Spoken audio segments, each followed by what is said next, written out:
managed to get maybe 2 or 3 hours of sleep after the nighttime rambling that I had about waking up at 3 and then not being able to sleep and it being 6, and then I made another video. So I thought today I'm going to dedicate to catching up on the stories that I have still yet to tell that happened fairly recently, and I just haven't had the chance to do so.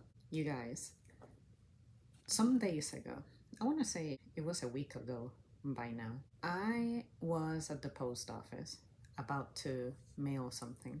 I pull into the post office parking lot, and from the distance, I catch the back profile of someone who I know. She's very distinguishable.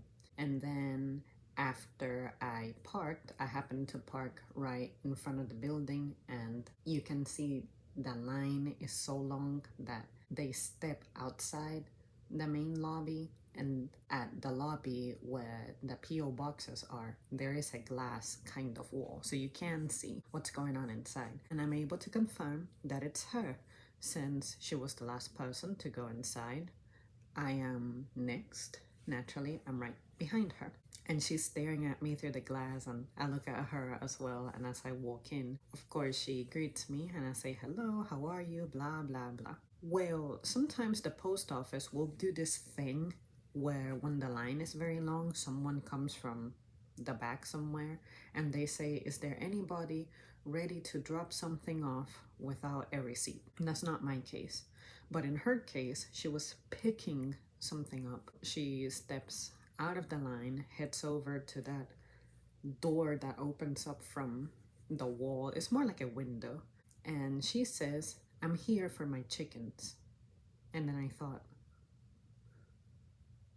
I was tripping because I wasn't really listening intently to what kind of business she had.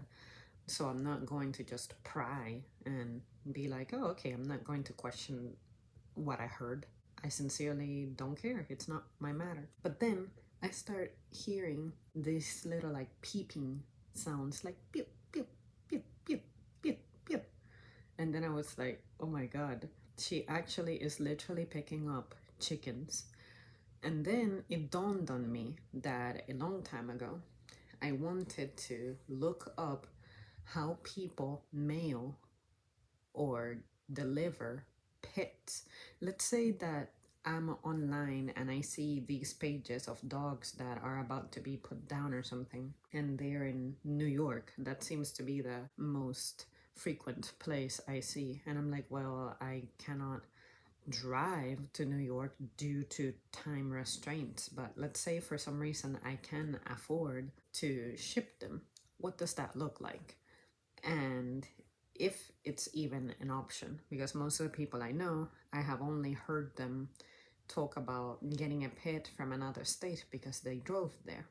But sometimes I think, well, maybe they did the math and this is the more affordable way for them, or they happen to have a vacation planned around that area anyway. So after that event, I decided that at some point I would go online and investigate how it was possible to mail those chickens, because it never really occurred to me to look it up more aggressively. So I found a page that goes mailable live animals, and this is on Postal Explorer, so pe.usps.com.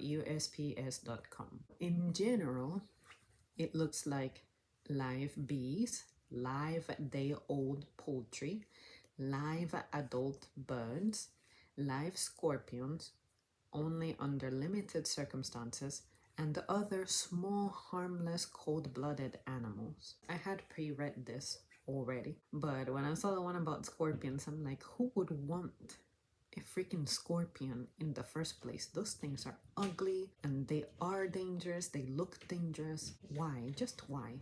When it comes to adult birds, each bird must weigh more than 6 ounces and no more than 25 pounds.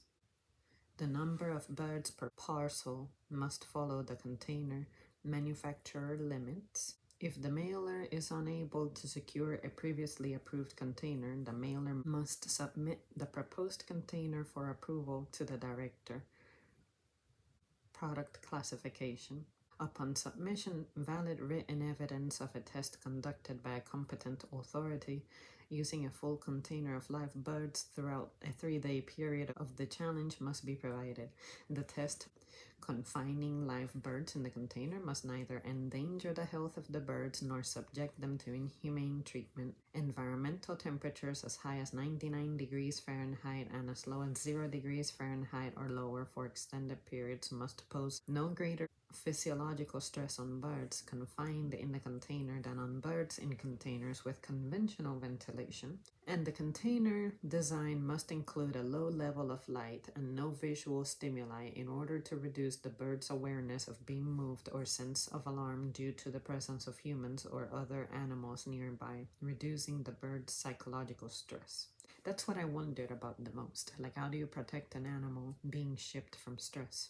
And then the live scorpions it must be delivered only within the continental United States, may be sent only by surface transportation, must be sent only for special purposes of either medical research use or manufacture of venin instead of venom.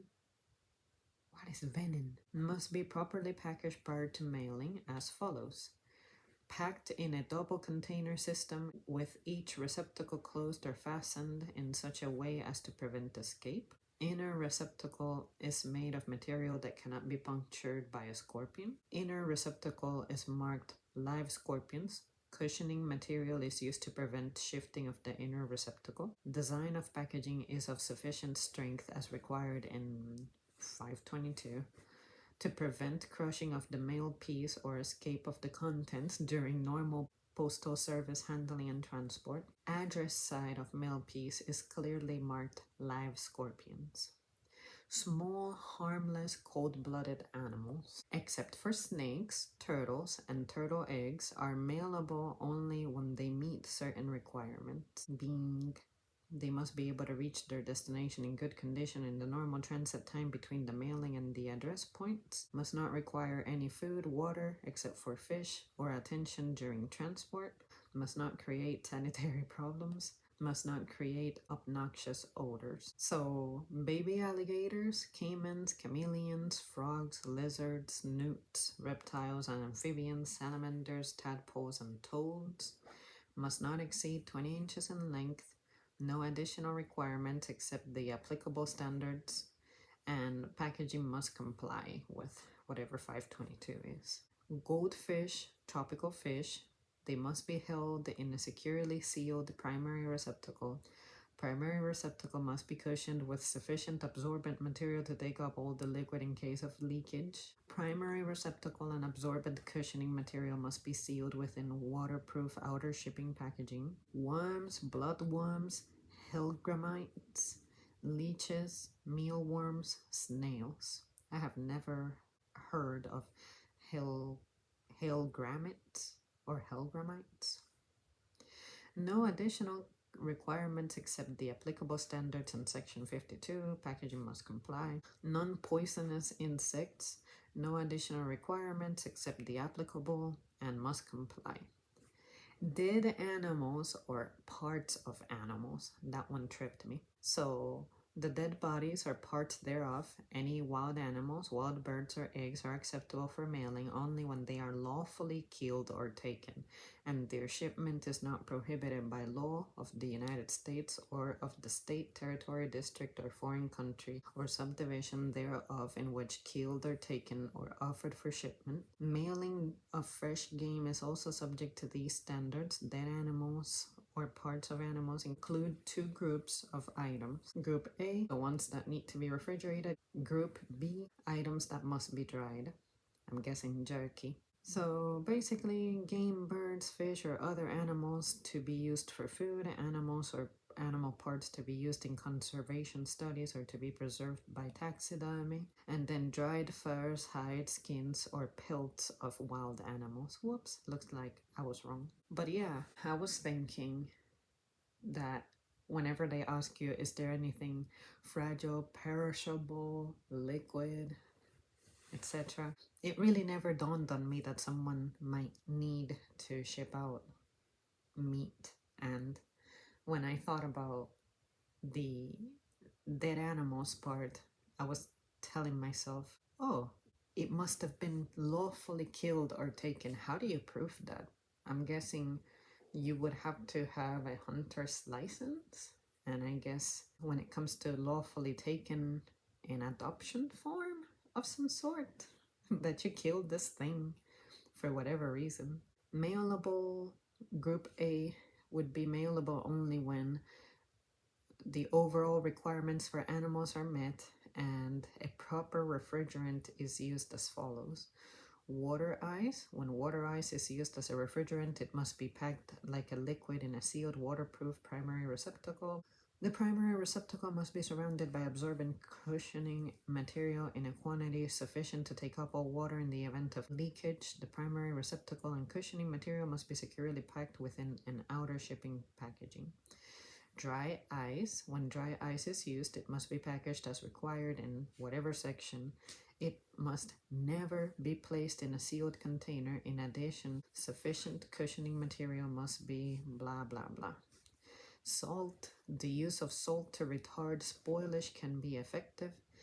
The mail piece is properly addressed and marked as required under section whatever. And then the group B are mailable only when such articles are properly dried or cured, have no offensive odor, are plainly marked and or labeled on the address side with the full names and addresses of the shipper and addressee, together with such endorsements as may be required by state laws, are securely packaged and are wrapped to prevent harm to postal service employees and damage the package contents or postal equipment. And that's it. That's the end of it. This was quite... I know I'm never going to need such a thing, but I'm glad to have learned about it. Now that begs the question, do any of you guys have experiences with something like this, whether it be your own or someone you knew? Please tell me about it, because if this were me, I would have no idea where to begin.